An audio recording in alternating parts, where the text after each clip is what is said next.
muqaddasah, tempat-tempat yang disucikan, atau disingkat oleh kita disebut Armuzna, Arafah, Mina, dan Muzdalifah. Tapi sebentar Bapak Ibu, di samping sebelah kanan kita, di samping sebelah kanan kita beberapa meter, itu adalah yang disebut dengan Warsyah. Di depan ada tulisan Masru Malik Abdul Aziz Abdullah bin Abdul Aziz Lisukya Zamzam.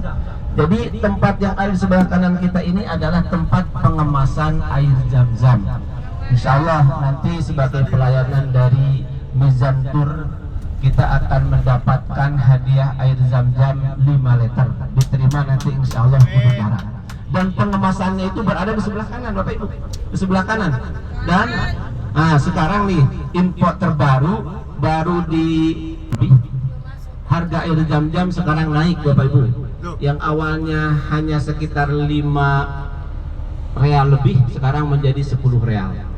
Jadi Masya Allah, dari travel Zam-Zam, travel Mizan Tour, walaupun harga Zam-Zam ditaikin oleh pemerintah, tetap paketnya tetap sama.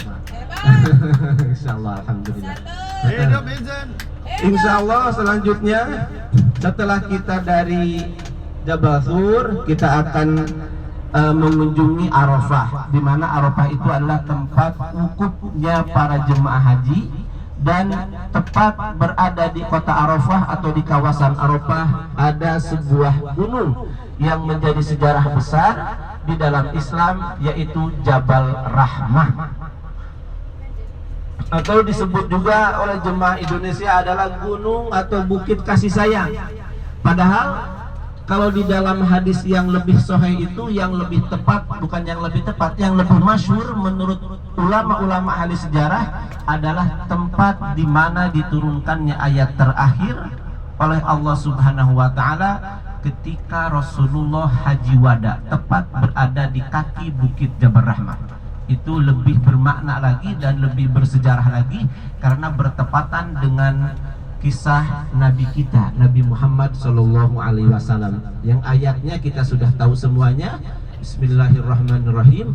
Al-yauma akmaltu lakum dinakum wa atmamtu alaikum ni'mati wa raditu lakumul Islam madina. Menurut masyhur ulama ahli tafsir, ayat tersebut adalah ayat terakhir yang Allah Subhanahu wa taala turunkan ketika Rasulullah melaksanakan haji wada, tepat berada di kaki Jabal Rahmah. Pada malam Jumat Rasulullah Shallallahu Alaihi Wasallam berangkat ke Jabal Tur. Bapak Ibu, itu pemandangan Jabal Tur. Alhamdulillah, kabar baik dari pemerintah Arab Saudi, Jabal Tur atau Jabal Nur sekarang sudah ada jalan khusus untuk pejalan kaki. Kalau Jabal Nur sudah lama, tapi kalau untuk Jabal Tur baru sekarang digarap dan sepertinya belum rampung. Jadi mudah-mudahan nanti di tahun yang akan datang Bapak Ibu daftar umroh lagi ke Mizan Tour.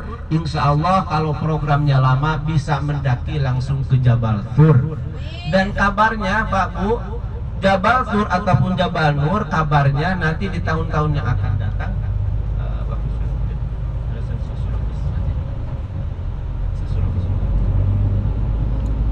akan dibuat kereta gantung, Pak. Ini tenda yang ada di samping kiri kanan kita masih termasuk tenda Muzdalifah.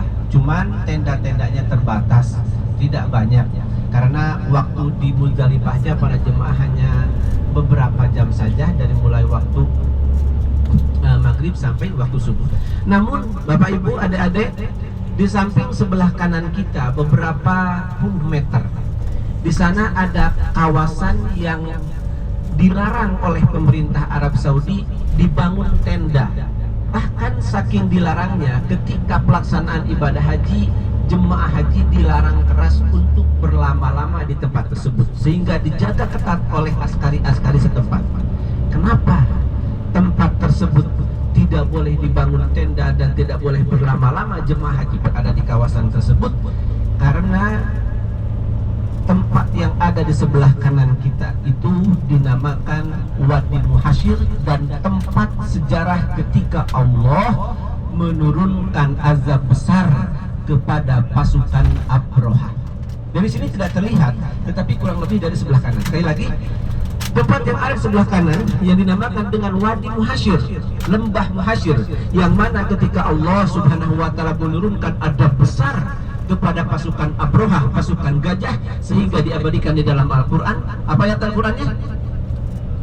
Alam taro kaifa fa'ala rabbuka bi ashabil fil. Peristiwa ketika Allah memusnahkan gajah, pasukan gajah, itu terjadi berada di sebelah kanan kita yang disebut dengan Wadi Muhasyir dan gunung yang tadi. Selanjutnya Bapak Ibu silakan fokus ke sebelah kiri. Sebelah kiri ada bangunan masjid, menaranya terlihat cukup jelas. Masjid tersebut dinamakan dengan Masjid Al-Khaif.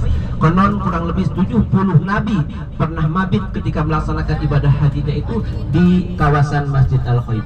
Selanjutnya masih sebelah kiri ada beberapa bangunan yang bentuk semacam jembatan 1, 2, 3, 4 lantai.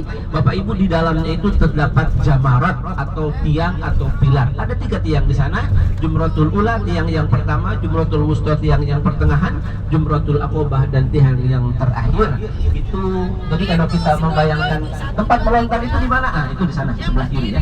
Selanjutnya kita fokus ke sebelah kanan sambil melihat pemandangan tenda-tenda Mina. Di sebelah kanan terdapat sebuah terowongan akses lalu lintas yang dulu awalnya cuma satu. Bapak Ibu kalau bertanya-tanya terowongan Mina yang beberapa ratus menelan syahid ketika pelaksanaan ibadah haji, yaitu terowongan Mina itu yang ada di sebelah kanan ya. Yang disebut dengan terowongan Mina adalah terowongan yang tadi di sebelah kanan. Itu kurang lebih adalah tempat-tempat yang akan digunakan oleh jemaah haji